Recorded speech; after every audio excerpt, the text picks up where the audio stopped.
Ang susunod na programa ay nagpapatuloy dahil sa ating mga partners and supporters ng Greg Durante Ministry.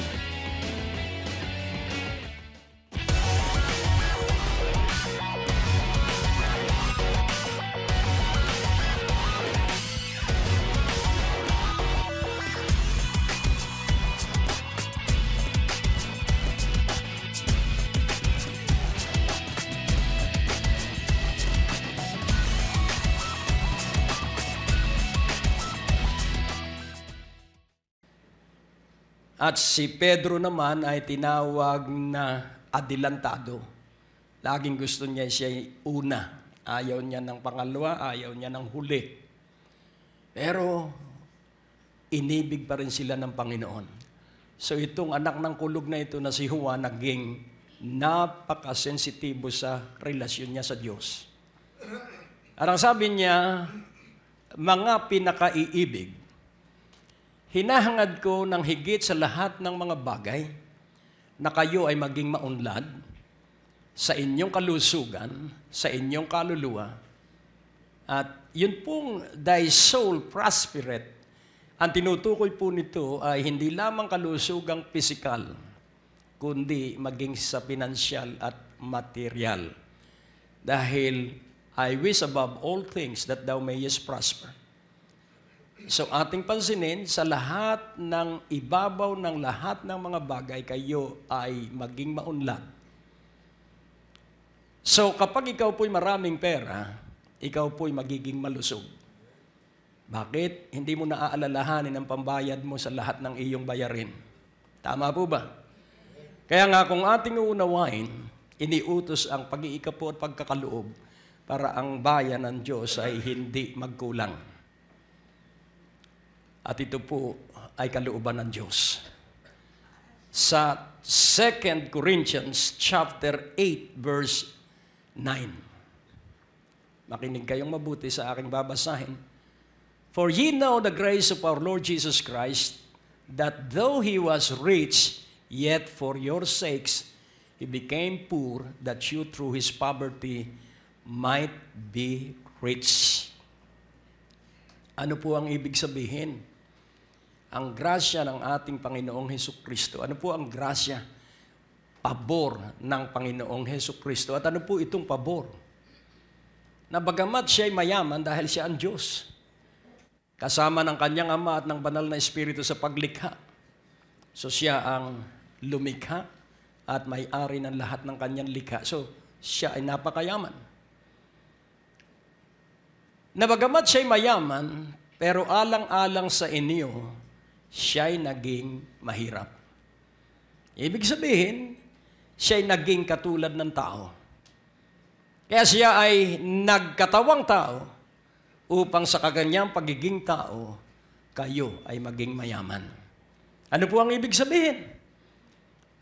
The grace of our Lord Jesus Christ and the riches that God desire for all of those who will receive Him. Kaya nga, sa 1 Corinthians 15:35, but some men will say, how are the dead raised up? And with what body do they come? So kung titingnan po natin dito, ito po'y tumutukoy sa muling pagkabuhay. At ang bubuhaying mag-uli ay ang bawat isang taong habang sila'y nabubuhay sa ibabaw ng lupa, sila ay naniwala sa salita ng Diyos. Kaya napakahalaga po na ating tangkilikin ang katotohanan.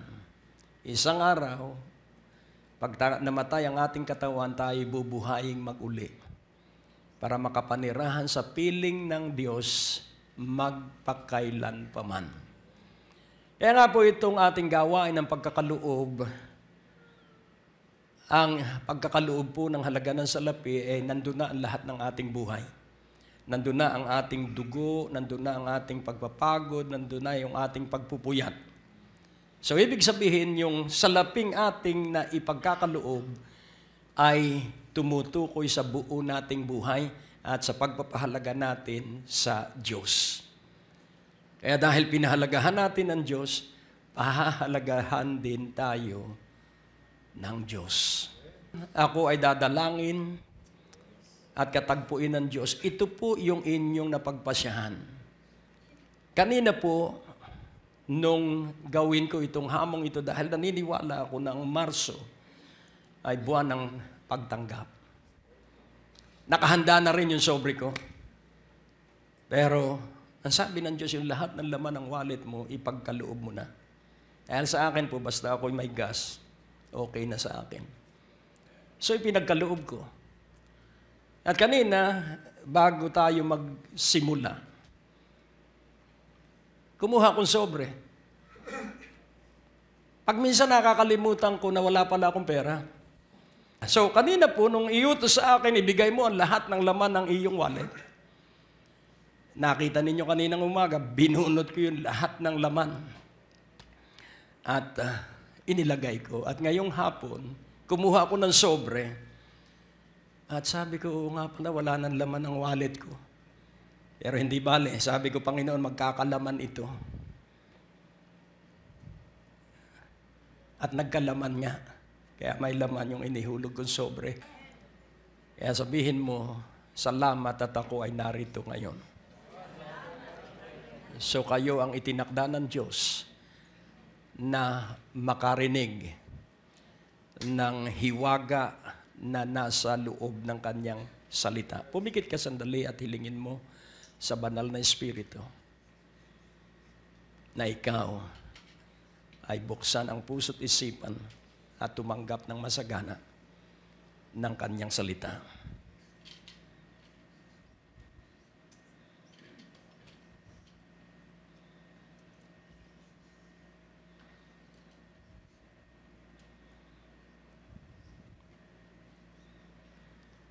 So, purihin ang Diyos. Naniniwala ka bang dininig ka ng Diyos? Huwag kang mag-aalinlangan dahil ang paghingi ng tulong, walang ipinagkakait ang Diyos kapag tayo hihingi ng tulong. Pero pag humingi ka ng tulong, huwag mong i-English ito, tulong. Kailangan pong Tagalog, kailangan pong tulong, hindi tulong. Pagrereklamo po yun. Amen. Kaya sabihin mo, Diyos ko, hindi po ako nagrereklamo. Hindi po ito English, Tagalog po ito. Tulong, Panginoon. Amen. Baka magkanriringgan ang Diyos. So, nagrereklamo kaya bakit sabi mo tulong ang aking pagtugon? Hindi po naantala ang tugon ng Diyos. Nagsisimula po yun ng araw na tayo humingi. Amen? At yung katuparan at kaganapan ng pagtanggap ay kapag ikaw ay wala ng reklamo sa labi. Amen. Purihin ng Panginoon. So, ngayon pong hapon, pangkaraniwan po itong hapong ito, pero extraordinary po ang mensahe. Lagi pong gayon. Sapagkat ang buhay natin ay routinary. Pagkagising mo sa umaga, kung naghahanap buhay ka, hanap buhay. Kung sa bahay ka, linis bahay. Kung hindi mo kakasamahin ng Diyos, magrereklamo ka. Sasabihin mo, ito na ang edad ko hanggang ngayon, ito pa rin. Pero laging tandaan mo, yung bundok noon hanggang ngayon ay bundok pa rin. Namatay na ang mga ninuno natin, yung bundok nakatayo pa rin. Kaya kung ang pananampalataya mo ay kasintibay ng bundok, lahi mo ay pagpapalain ng Diyos. Amen? Kaya maganda po ang mabuhay sa pananampalataya kaysa pag-aalinlangan. Kaya ngayong gabi, laging tandaan mo bawat araw, kung matapang ka, ito ang araw ng mga araw. At kung gabi naman, ito ang gabi ng mga gabi.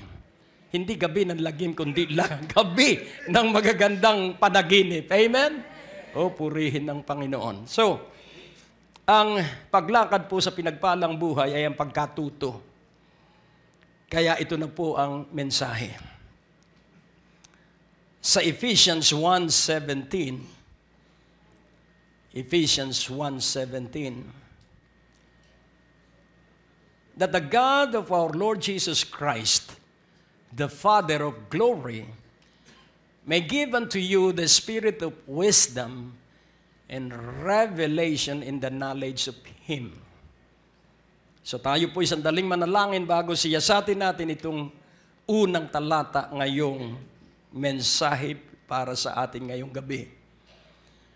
O Diyos aming Ama, ang bawat tagumpay ay nakaugnay sa iyong salita. Ang bawat kagalingan ay nakatali sa iyong salita. At ang bawat pag-unlad at pagpapala ay mula sa iyong salita. At ito ay iyong itanim ng matibay sa puso't isipan ng lahat na ang salita mo ang titiyak sa maunlad, pinagpala, masagana at matagumpay at malusog na buhay sa pangalan ni Jesus. So that the God of our Lord Jesus Christ, so who is the God of the Lord Jesus Christ? The Father of glory. The Father of glory, ang Ama sa kaluwalhatian. So naibigay sa inyo ng Ama sa kaluwalhatian. Ano ang ibibigay? Para po sa pagpapatuloy ng programang ito, kailangan po namin ng inyong panalangin at pinansyal na suporta. Sa bawat kaloob ng inyong ipapadala, anuman ang halaga, bibigyan po namin kayo ng anointing oil bilang pasasalamat sa inyong pagtulong at pagsuporta sa Greg Durante Ministries.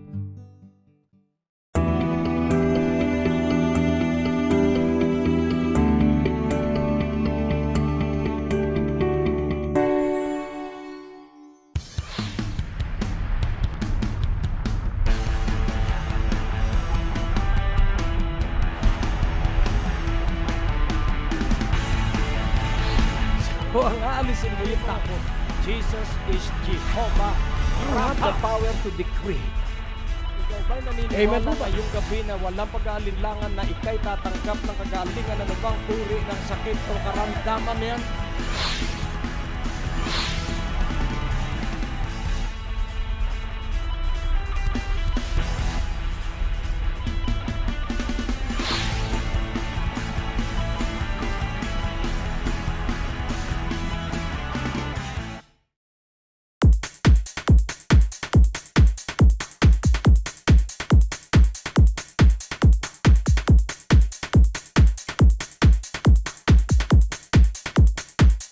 Espiritu ng karunungan at espiritu ng pagsisiwalat.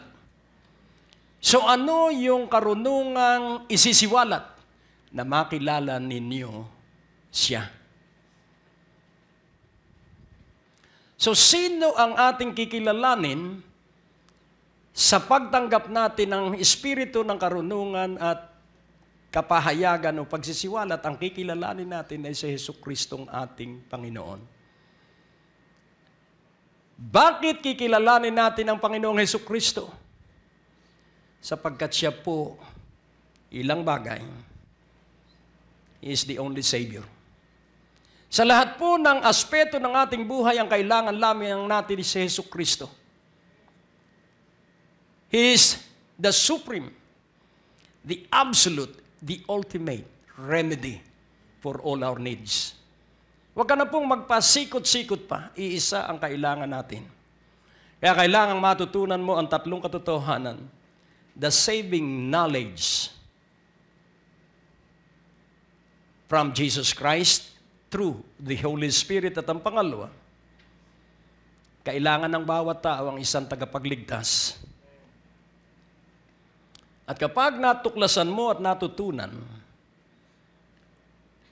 ang kaalaman tungkol sa kaligtasan, kailangan pong ikaw ay matapang. Ang pangatlo ay magikang matapang para magligtas ng kaluluwa.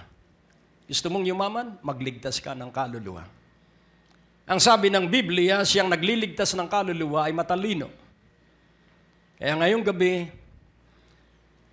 ang maraming mga lingkod ng Diyos ay humihingi ng panalangin dahil sa kasamaan, dahil sa kasalanan, Ngunit, nais kong ipaunawa, ang magaganap na ligligan ay hindi para sa makasalanan, kundi para sa mga mananampalataya. Tatanungin ko kayo, ilang kaluluwa na ang sa pamamagitan ninyo ay nakakilala sa Panginoon? Huwag niyong sasagutin. Kaya ako iniligtas para magligtas. Tayo muling manalangin, banal na Espiritu, ibigay mo sa bawat isa ang kapahayagan upang mangyari na ang lahat ng nagliligtas ng kaluluwa ay matalino. Upang maintindihan namin na ang kaligtasan ng isang kaluluwa ay sobrang kagalakan sa buong langit. Kaya tulungan mo kami na magmithi para sa kaligtasan ng bawat kaluluwa. Kasihan mo kami ng sigla at alab sa pangalan ni Jesus. Amen. At ang titulo ng mensahe, Enlightened to Save the World. Naliwanagan para magligtas ng buong daigdig. Ilang araw na ako na nasa Clackamas, Oregon, sa Happy Valley, Clackamas, Oregon, last year. At ginising ako ng banal na Espiritu sa gitna ng hating gabi. At kinausap ako ng banal na Espiritu. At ang sabi niya, ano ba ang hinihintay mo? Hindi mo ba alam na ikaw ay pinagpala ko na ng lahat ng kayaman ng kailangan mo? At nag-isip ako, ano yung kayaman ang ibinigay sa akin ng Diyos?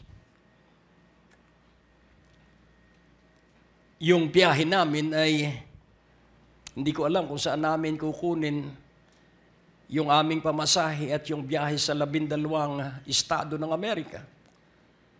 Pero ang alam ng mga nakakatagpo namin, katulad ng isang pastor doon, ang sabi niya, welcome to my house. You, rich pastor from Asia. Gulat ko. Dahil napakalaki ng kanyang bahay. At ganoon ang kanilang pagsalubong sa aming magama, ang akala nila napakayaman namin. Kaya ako'y napapaisip, sabi ko, Diyos ko, hindi ito, dapat, hindi ko naman pwede sabihin wala akong pera dahil baka naman maawa sa akin. Pero gayon man, kahit na hindi ko sinabi, nung mangaral ako sa kanya simbahan, binigyan ako ng $1,000. Hello? Kaya nga po ating unawain, bakit niya nasabi ang isang bagay na mismong ako ay hindi ko matanggap? Kaya nagtanong ako sa Diyos, ano po yung sinabi ng pastor? Hindi mo ba alam na ikay mayaman? Sabi ko, bakit po? Paano po? Di ba ibinigay ko na sa iyo ang buong daigdig? Wow. Ano pong ibig mo sabihin? Di ba ikay nangangaral na sa buong daigdig at ang yaman ay pag nakapagligtas ka ng kaluluwa? Wow. Ganun po ba yun? At yun po'y nakatala sa aking notebook. Kaya mga kapatid, kaya ka pinayayaman ng Diyos para magligtas ka ng kaluluwa. Ikaw ba'y naniniwala na walang maniniwala sa iyo na ikaw ay walang pera? Eh sa gayak mo lang, ang lalaki ng bag ninyo, ay hindi sila maniniwala wala kang pera. Kaya idalangin mo na ikaw ay magkaroon ng yaman para sa kaligtasan ng maraming kaluluwa. Amen po ba? Ito po ang mensahe ngayong gabi. Ang hahatulan ay ang mga mananampalataya, hindi paghatol na pagsira, kundi paghatol para lalong makapwesto doon sa dapat nating kalagayan. Kaya huwag mong ikatatakot ang gagawin ng Diyos sa taong ito. Laging tandaan mo, nagbibigay ang Diyos ng kapayapaan at katiwasayan. Kaya't kailangang matutunan natin, kailangan magliwanag sa ating espiritu at sa ating isipan ang pagliligtas ng Diyos. Kaya nga ang tanong ni Nicodemus, paano kami ipanganganak na muli? Ang ibig ba sabihin, babalik kami sa sinapupunan ng aming nanay? Ang pangkaraniwan tao po, iisa lamang ang kapanganakan. Pero ang mga anak ng Diyos, 2 ulit siyang ipinanganak. Ikaw ba'y born again? So 2 ulit kang ipinanganak. Ang unang kapanganakan ay sa pisikal at ang pangalawang kapanganakan ay sa spiritual. So 2 births. Pag may 2 kapanganakan, may 2 ring kamatayan. Tingnan mo ang iyong katabi. Patay ka na ba doon sa una mong kamatayan? So ano yung unang kamatayan? Huwag kang matakot. Sa Colossians 3:5, ito yung unang kamatayan. Mortify therefore your members which are upon the earth, fornication, uncleanness, inordinate affection, evil concupiscence, and covetousness, which is idolatry. So ang unang kamatayan natin ay sa ating laman. Verse 6, yung mortify ay parang dinala mo sa punerarya yung iyong laman. For which things sake the wrath of God cometh on the children of disobedience. So saan tayo namatay? Sa pagiging masuwayin. Yun yung unang kamatayan. Verse 7, in the which you also walk sometime when you live in them. At doon sa ganung uri ng buhay, noong panahong una, ganon kayo namuhay. Pero ang sabi ng verse 8, ito na yung muling pagkabuhay. But now, you also put off all this anger, wrath, malice, blasphemy. Yung isa ay mortify, dito naman put off. Patayin mo yung mga naunang talata, at dito naman ay iyong patigilin, iyong pigilan. All this anger, wrath, malice, blasphemy, filthy communication out of your mouths. Wow. So hindi na tayo magsasalita ng maruruming mga pangungusap. Sa Ephesians 5, consistent po ang sulat ni Pablo sa Ephesians 5, verse 2. Ano po ang sabi? And walk in love as Christ also hath loved us, and hath given Himself for us an offering and a sacrifice to God for a sweet-smelling savor. Verse 3, but fornication and all uncleanness or covetousness, let it not be once named among you as becometh saints. Verse 4, neither filthiness, nor foolish talking, nor jesting, which are not convenient, but rather giving of thanks. Sa halip na ikaw ay maghimutok sa iyong kabiguan, sa halip na ikaw ay maghimutok sa iyong pagkalugi, magpasalamat ka sa Diyos at ikay nabigo, magpasalamat ka sa Diyos at ikay nalugi, sapagkat mas mabuti yon sa panahon ng ating pagkalugi. Kung hindi ako nabigo, kung hindi ako nalugi, wala ako sa worldwide television ministry. Sapagkat doon sa aking pagkabigo, doon ko nakilala ang koneksyon. Doon sa aking pagkalugi, doon ko nakilala ang mga tao na gamit ng Diyos sa pag-aangat. Kaya ang kabiguan at pagkalugi ay may layunin ng Diyos na hindi natin alam, at kapag ikaw ay nagpapasalamat, nagpapakita ka sa Diyos ng iyong pagsamba at paggalang, sapagkat siya ang may kontrol ng lahat ng bagay. Kaya hindi ka po mapapagod kung ikay laging nagpupuri at nagpapasalamat. Amen po ba? Sa Jeremiah 42:6,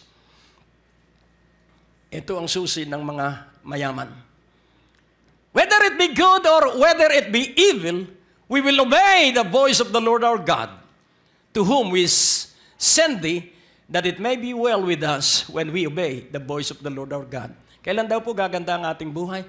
Kapag sinunod natin. Our provision is connected to our obedience. In our obedience, our blessings will follow. Susunod po ang pagpapala kapag tayo ay sumunod. When you move, God move. When you draw near to God, God will draw near to you. Because He will be the one to do the fighting for you. Because when He start fighting for you, it will be infinite. Wala pong katapusan ang gagawing pakikipaglaban sa iyo ng Diyos. Aalis ang sakit na sinabi sa iyo ng tao. Mawawala yung mga nakamamatay na sakit dahil tatayo ka na 70 taon ang maiksi mong buhay. Sabihin mo sa iyong katabi, 7 taon ang sabi ng Diyos. 70 taon ang sabi ng Diyos. Hello?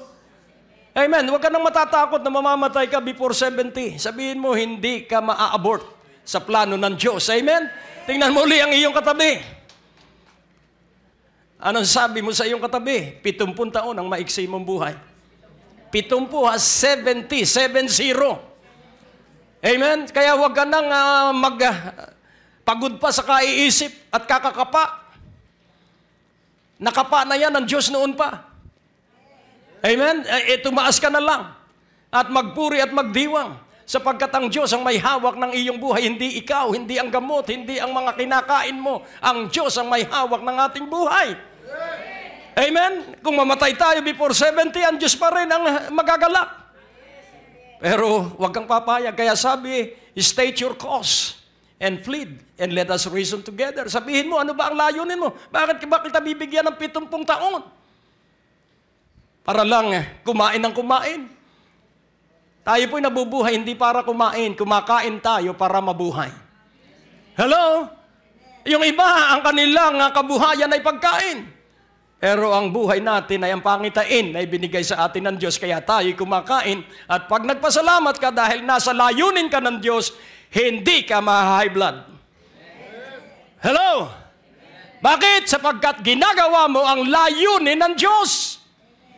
Oh, purihin ng Panginoon. Sa halip na kapain mo yung iyong nararamdaman, itaas mo ang dalawa mong bisig para lumabas ang pawis sa iyong kilikili at mawala yung mga toxic sa iyong katawan. Amen? Lumuhod ka at magdiwang ka sa Diyos. Huwag yung laging nag-iiyak ka na parang namamaalam ka na. Hello? Magdiwang ka, magpuri ka. Hindi ka mamamatay before 70 years old. At pag ikay nag-enjoy sa 70, daragdagan ka ng Diyos ng 10. Nasa Biblia po yan. Kaya nga ang sabi ng Diyos, state your case and let us plead together. So ang ibig sabihin, talaga bang gusto mong mabuhay ng 70 taon? May isang kuponan sa football. At napakahusay ng isang university. At sila ang nanalo, pero yung last shot nila, last score, na-disqualify itong mahusay na team dahil nung pagsipa ng bola, yung kalahati ng kanyang paa ay nasa sa boundary. Kaya pinagpas siya ng mga judges, not counted. At ang nanalo ay yung kanilang kalaban. At nung ibigay sa kanila ang mga tropeyo, dahil tigi-tigisa, nag-demonstrate sila ng gentlemanness. At yung kanilang tinanggap na tropeyo, ibinigay nila doon sa dapat na panalo. At nagpalakpakan ng mga tao. Hindi ang pagtatagumpay, sabi ng mga bata, kundi ang espiritu ng malaking paggalang sa natalo. And nais ko pong ipaunawa, kay Jesucristo wala kang talo.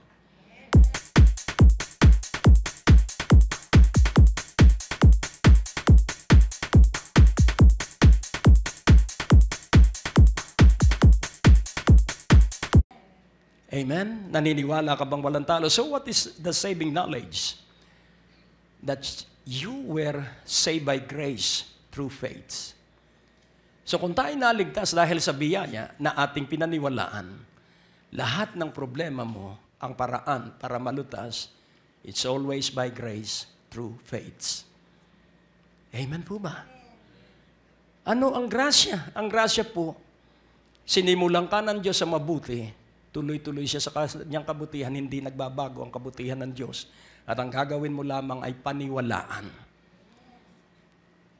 Pag-iisipin mo po ang iyong mga mahal sa buhay na namatay na sa iyo.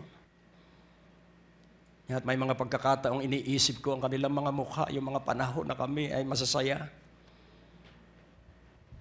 Pero ang lagi sinasabi ko, Diyos ko, ayoko pang sumama sa kanila.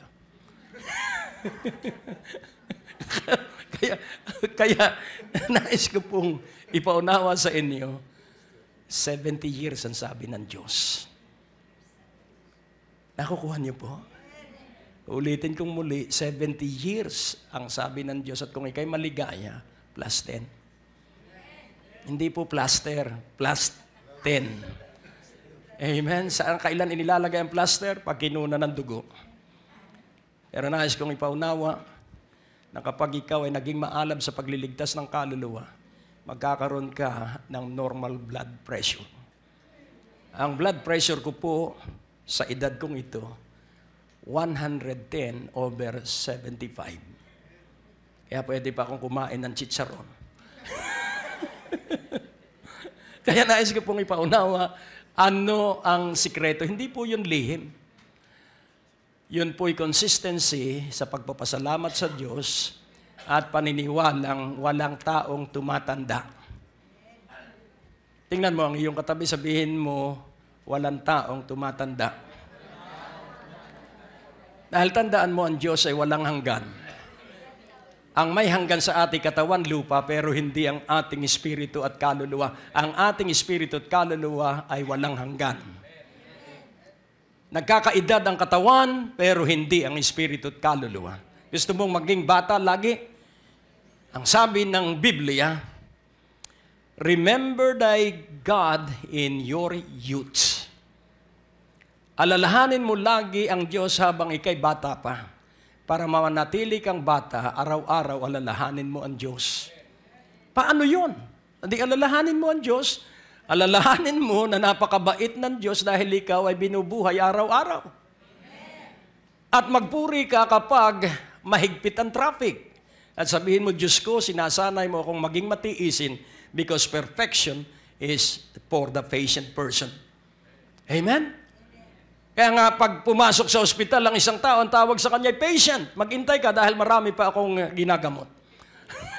So kahit na kumikirot yung iyong katawan, maghintay ka lang dahil alam ng doktor na hindi mo ikamamatay yung kirot. Nakukuha niyo po? Kaya nais kong inyong maunawaang mabuti. What is the saving knowledge? It's all about grace. Through faith. None of our work. So, it will come by hearing and it will be received by believing. So, ang kaligtasan po ay darating sa pamamagitan ng pakikinig at ang pagtanggap ng kaligtasan sa pamamagitan ng pagtanggap. Saved by grace through faith. And then, naligtas ka na. Naligtas na ako. At ang tao ay kailangang maligtas. People need a Savior. And the essence of salvation is love. Ang pinaka-esensya, ang pinakalayunin ng Diyos ay pag-ibig. Gayon na lamang ang pag-ibig ng Diyos sa sanlibutan at ibinigay niya ang kaisa-isa't bugtong niyang anak. At ang sino mang sasampalataya kay Jesucristo ay maliligtas at magkakaroon ng walang hanggang buhay. Tatanungin ko kayo, kailan mo tinanggap ang walang hanggang buhay? Pag namatay na ang katawan lupa mo o nung araw na ikay maborn again? Nung araw na tayo'y maborn again. So dalawang uri ng kapanganakan at dalawang uri ng kamatayan. Ang unang kapanganakan ay sa pisikal at ang ikalawang kapanganakan ay sa spiritual nung tayo maborn again. Ang unang kamatayan ay namatay tayo sa makasalanan nating kalikasan kaya hindi na tayo ngayon bugnutin. Tingnan mo ang iyong katabi. patay na tayo sa luma nating pagkatao. Kaya ang sabi ng Biblia, kung sino man ang nakay Kristo, patay na ang dati niyang lumang pagkatao at siya ay bago na. Amen po ba? Kaya sabihin mo, ako'y bago na. Oh, purihin ang Panginoon. So, ngayon,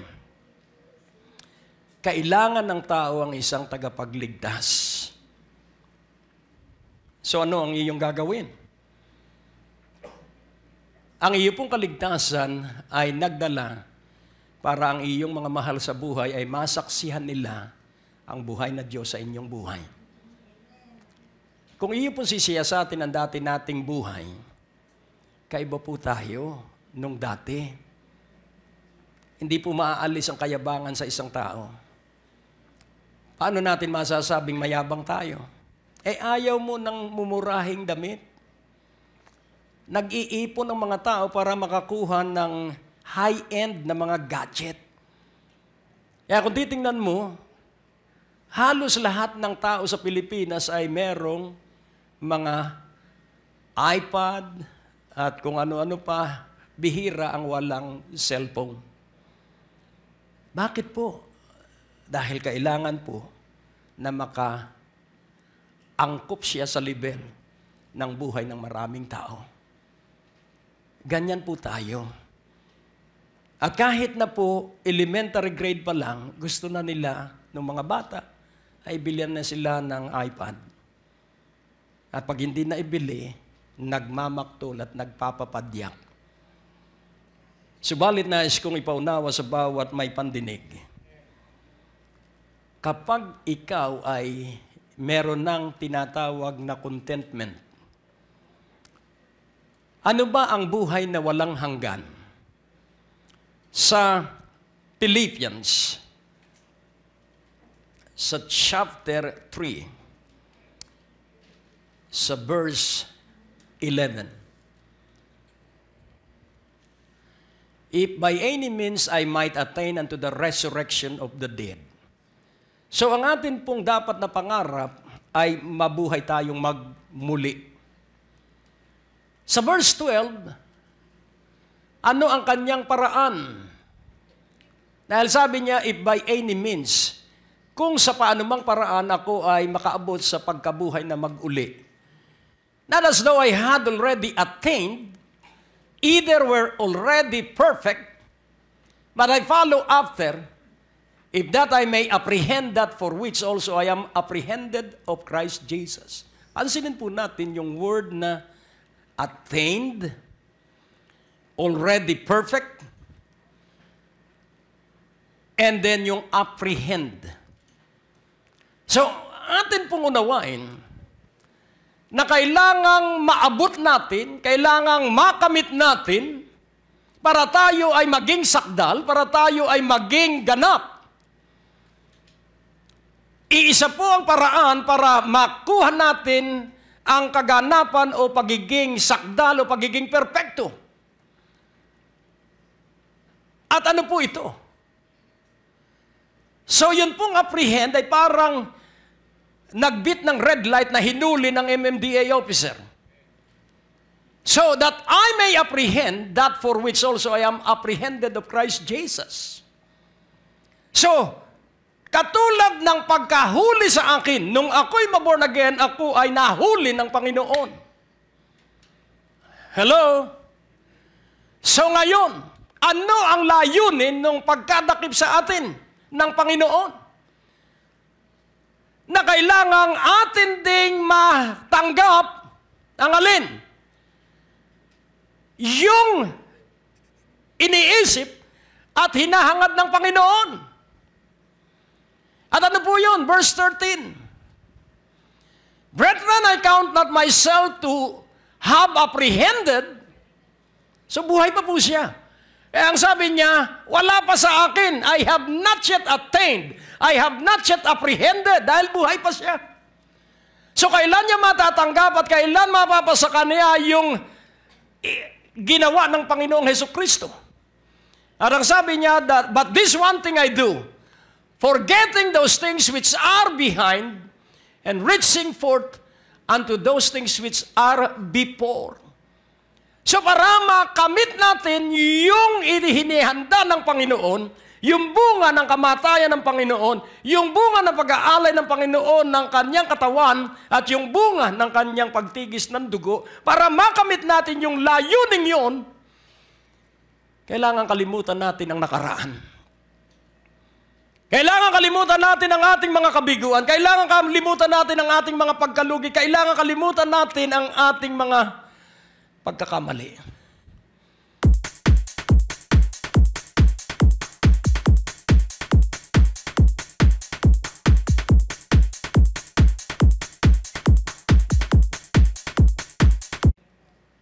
Hello.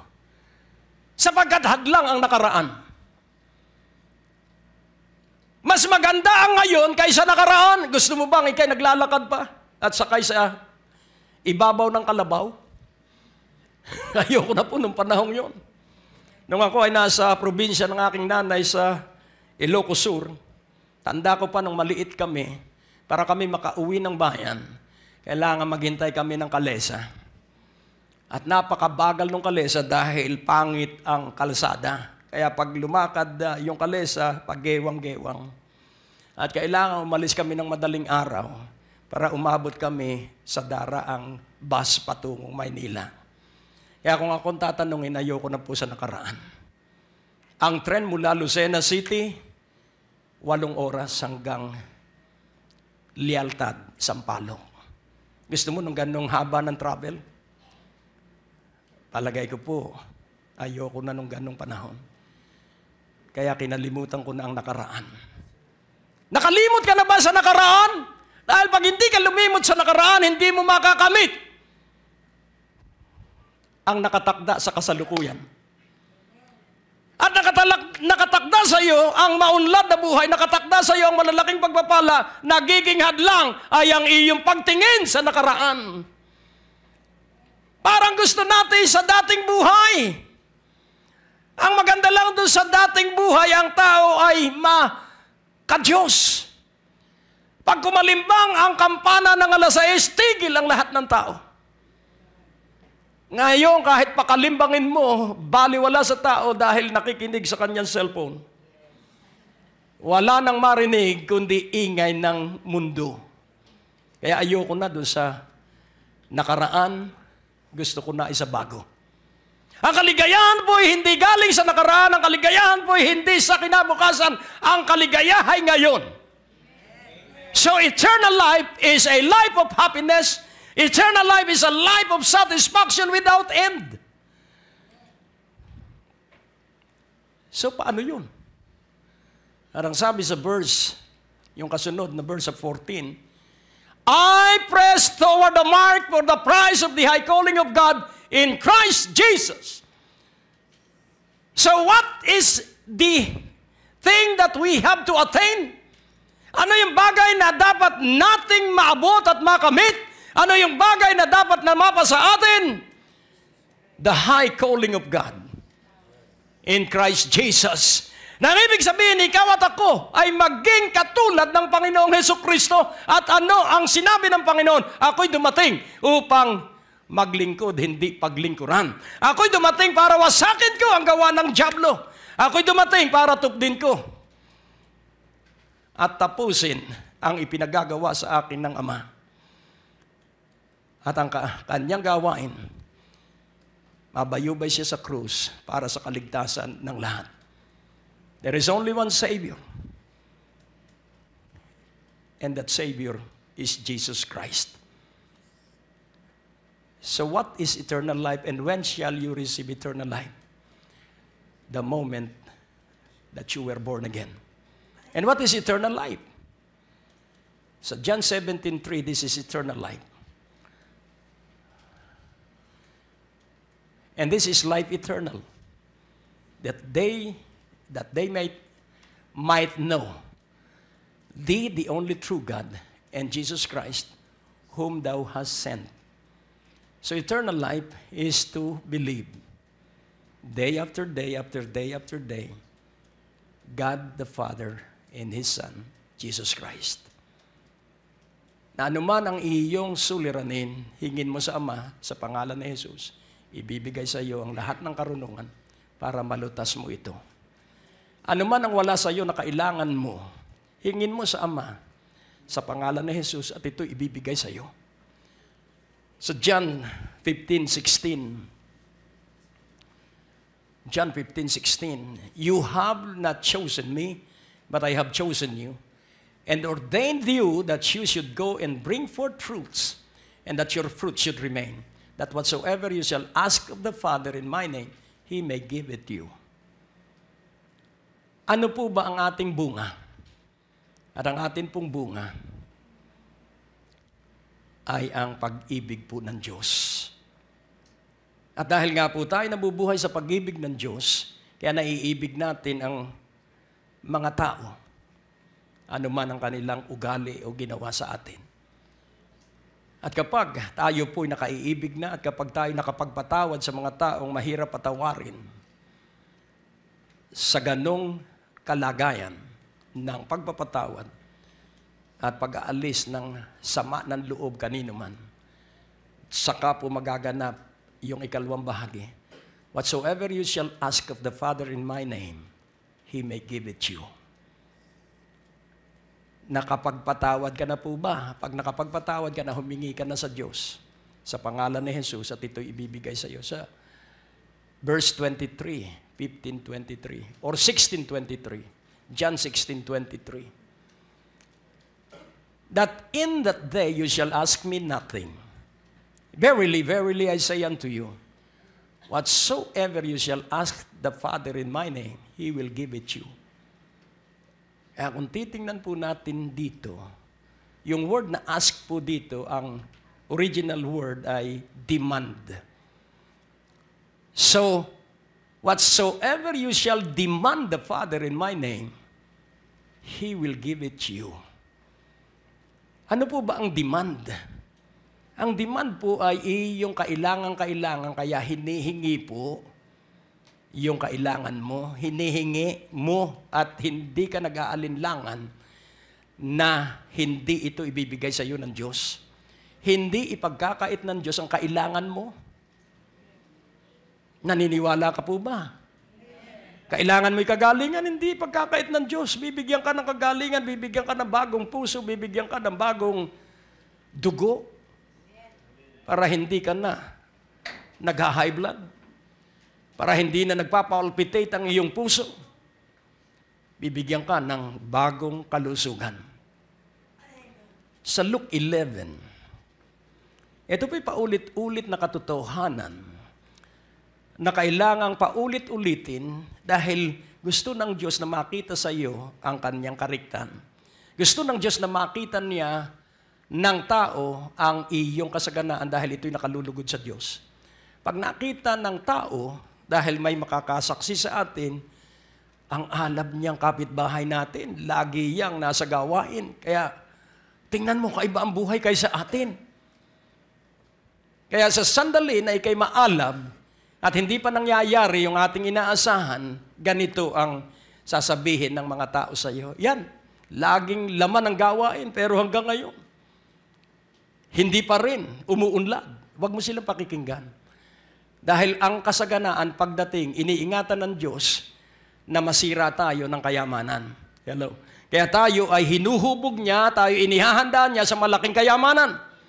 At pag ikaw ay nakapagtitiis na sa pagtuligsa, pangungutya, malapit ka nang tumanggap ng malaking kayamanan dahil alam ng Diyos. Dahil kung ang usal ng iyong dalangin, pagyaman ko, humanda ka. hindi yan nabibigay sa iyo ng Diyos. Nakukuha niyo po? Kaya nga ating unawain, nitong isang buwan ng Pebrero, nung unang mga araw, dahil madaling araw, lumuluwas na ako. Isang buwang singkad na ako'y gumigising ng alas 3:30, alas 4 at luluwas na ako. Eh kapag ikaw po'y nasa Diyos, marami pong tukso. At ang unang tukso, nasa tama akong linya sa toll gate. Pag madaling araw po, nagkakaroon ng heavy traffic ay sa toll gate. Hindi po sa kalsada, kundi sa bayaran. Nasa linya ako. At may dalawang sasakyan Nabusina ng busina, nasa linya ako. At bumaba ang salamin ng isa't sumenyas. Nakangiti. Di pinagbigyan ko. Yung isang nasa likuran niya, bumusina ng bumusina at sinisiksik ako. So nagbaba na rin ako ng salamin at ang sabi ko, bakit nagsisisiksik ka? Ay mali ka naman. Sa likod kita dahil pinagbigyan ko yung nasa unahan. At siya na may sumunod. Kaya sabi ko, Diyos ko, mula ngayon, hindi na ako dadaan sa baba kahit madaling araw. Sa Skyway na ako. So, lumipat ako sa Skyway. At nitong, kailan ba ito? Nung Friday, huling araw ng Dawn Watch. So, banayad ang takbo ko dahil ang maximum ay 100. So, naka 100 lang ako. At yung isa na nauna sa akin, ay siguro ang takbo niya 90. So, dahan-dahan, sumenyas ako, lalampas ako. Nung tumapat ako, binilisan. Sabi ko, ugali ko rin ito. Hindi ako nagalit dahil ugali ko rin yun nung araw. Pero patay na ako sa masamang ugali. Kaya ang ginawa ko, dahil ayaw niya akong pagbigyan, pero kaya kong tumakbo ng 160. Pero hindi na nga, dahil bago na ako. So ang ginawa ko, pumesto ako sa likod niya. 100 ang takbo. Pag minsan 105, dahil sa stage, pag lumampas ka ng kaunti, accepted yon. Pero wag lang mabilis ng sobra. So, bumuntot ako sa kanya at nanalangin ako, Panginoon, hindi ko po alam ang isipan ng driver. Pero Panginoon, pigilan mo po ang kanyang isipan. So, umovertake uli ako. Bumagal na siya. Ang tawag po doon ay arrow shooting prayer. Ilan pong gabi yun? Ilang madaling araw yun na talagang dinidera ko sa karera. Hindi na ako bata para doon. Kaya lagi akong nananalangin, Diyos ko, baguhin mo po ang puso nito. Dahil ayoko pong matukso. Dahil hindi naman siya aabot sa akin pag ipinalo ko yung silin niya doon. Nakakatakbo nga ako nung araw na lasing mula sa Makati hanggang sa Quezon City. Nakukuha ko yung kahit heavy traffic ng sandali lang. Dahil ang nagturo sa akin ay dating taxi driver. Kaya nakuha ko yung kanyang skill, pero hindi na ngayon. Law-abiding citizen na ako ngayon. Kaya nais ko pong ipaunawa sa bawat isa. Ikaw at ako ang palatandaan ng kaligtasan. Tingnan mo ang iyong katabi. Sabihin mo, kapatid, maraming naghihintay para sila ay maligtas. Kaya mamatay ka na sa masamang ugali. At mabuhay ka na sa magandang ugali. Kaya nga ating unawain, tayo narito para ipatutuo natin ang mabuting balita. Sa 1 Corinthians 9 bilang pagtatapos, verse 16. Kung gusto mo na manatiling mayaman, ito ang gawin mo. For though I preach the gospel, I have nothing to glory of. For necessity is laid upon me. Yea, woe is unto me, if I preach not the gospel. Ano po ba ang ebanghelyo? Alam ba ninyo kung ano ang ebanghelyo? Ang ebanghelyo po ito. Jesus died. Jesus is risen. Jesus will come again. Yun po ang ebanghelyo. Kaya nga, unawain nating mabuti, yung ating hinihintay ay ang Mesiyas na ating tinanggap at babalik ang Mesiyas. Ang mga Hudyo, hindi pa nila nararanasan yung pagdating ng Panginoon bilang isang sanggol. Kaya ang hinihintay nila ay yung Messiah. First time na inaabangan nila ang Mesiyas, sa atin second time. Kaya ngayon pong sandaling ito, kung nais mo ng masaganang buhay, ipatutuo mo ang ebanghelyo. Na si Jesucristo'y namatay para sa bawat tao at si Jesucristo'y nabuhay para magkaroon ng siguradong buhay sa buong kalangitan, sa walang hanggang buhay. ang bawat isa sa atin ay binubuhay ng Diyos. Sa 2 Timothy 4:2, ang sabi po dito, preach the word. Be instant in season, out of season, reprove, rebuke, exhort with all long-suffering and doctrine. Ano po ang ibig sabihin? Kapag ang tao ay may problema, sabihin mo, kapatid, si Jesucristo lamang ang kailangan mo para malutas ang iyong problema. May sakit ang tao, sabihin mo, kapatid, si Jesucristo lamang ang kailangan mo para sa iyong kagalingan. Wala na pong ibang pangalang ibinigay sa silong ng langit. Sa Acts 4:12, isa ang pangalang ibinigay ng Diyos sa ikaliligtas ng tao. Amen? At ano po ang sabi? Neither is there salvation in any other. For there is none other name under heaven given among men whereby we must save. Kung gusto mo ng malusog na pamumuhay, espiritu, kaluluwa at katawan, magtapos tayo sa Acts 20:21.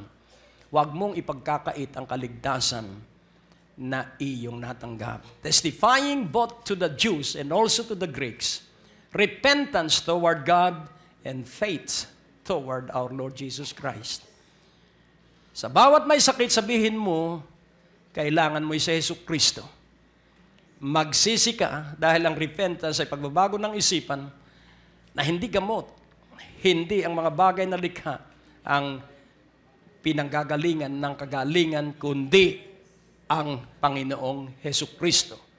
At kung kailangan gumamit ang Panginoong Jesucristo ng putik para magpadilat ng mata, ito'y pwedeng kanyang muling gawin. Pero nais kong ipaunawa, kailangan mo ay si Jesucristo.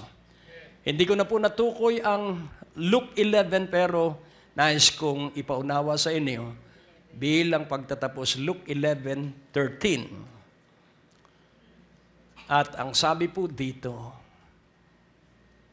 if you then being evil know how to give good gifts unto your children, how much more shall your heavenly Father give the Holy Spirit to them that ask Him? So kapatid, pag nalilito ka, sabihin mo, Holy Spirit, reveal the Word of God to me. At pansinin po natin, good gifts, so maraming regalo. Kaya nga, pag nasa iyong banal na Espiritu, malulutas mo ang iyong suliranin.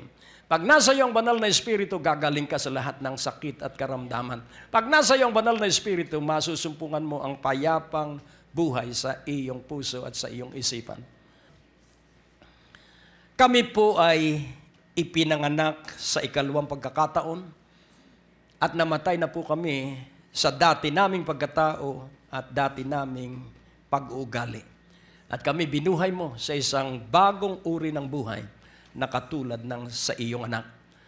Kaya Panginoon, nabuksan ang puso at isipan ng bawat isa sapagkat ibinigay mo sa amin ang sanlibutan upang ito ay maligtas. Kaya tulungan mo kami sapagkat ito ang mayaman naming pagpapala, ang sanlibutan. Bawat kaluluwa na makakarinig ng mabuting balita ay iyong ililigtas.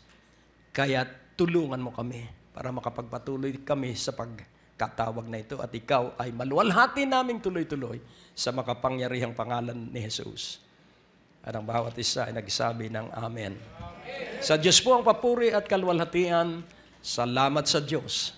Ang natapos na palatuntunan ay nagpapatuloy dahil sa inyong mga pinansyal na kaloob na ibinibigay sa Greg Durante Ministry.